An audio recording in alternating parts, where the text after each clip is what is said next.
Hello friends, नमस्कार। मेरा नाम विनायक वर्मा है और मैं एक रियल एस्टेट कंसल्टिंग फर्म को चलाता हूँ।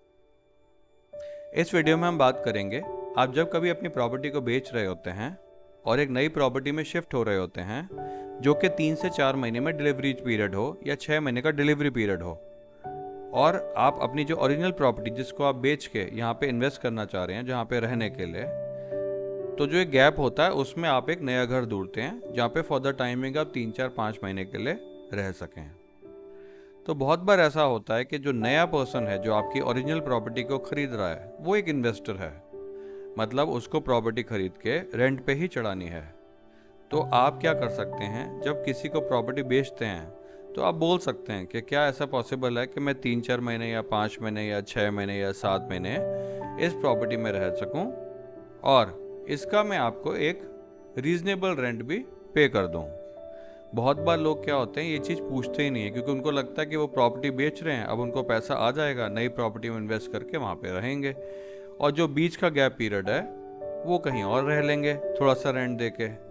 तो उसमें क्या होता है, 2 बार आपकी शिफ्टिंग हो जाती है, आपको हैसल भी हो जाता है।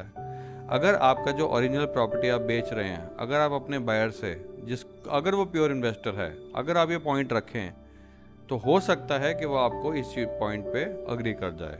हाँ, अगर उसको शिफ्ट ही होना है खरीद के तो फिर ये पॉसिबल नहीं है।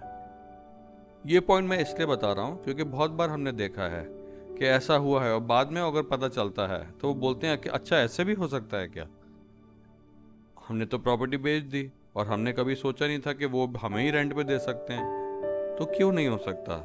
तो मेरा कहने का तात्पर्य ये है, इस पॉइंट को अगर आपके केस में आ रहा हो एटलीस्ट डिस्कस तो करें। जब आपको बायर्स मिल रहे हैं और आपका ये कंडीशन हो, कंडीशन मतलब आपकी इच्छा हो, और आपको लगे चलो 3 4 बायर्स हैं इस प्रॉपर्टी के और एक पर्सन उसमें अग्री कर गया है जो कि एक रीजनेबल आपको प्राइस भी दे रहा है, तो आप उसके साथ ट्रांजैक्शन को करें। तो आई होप आपको ये पॉइंट समझ आएगा, और अगर आपके केस में अप्लाई हो रहा हो तो ज़रूर आप अप्लाई करेंगे। हमारे साथ जुड़े रहें और ऐसे ही सीखते रहें। नमस्कार। Thank you so much.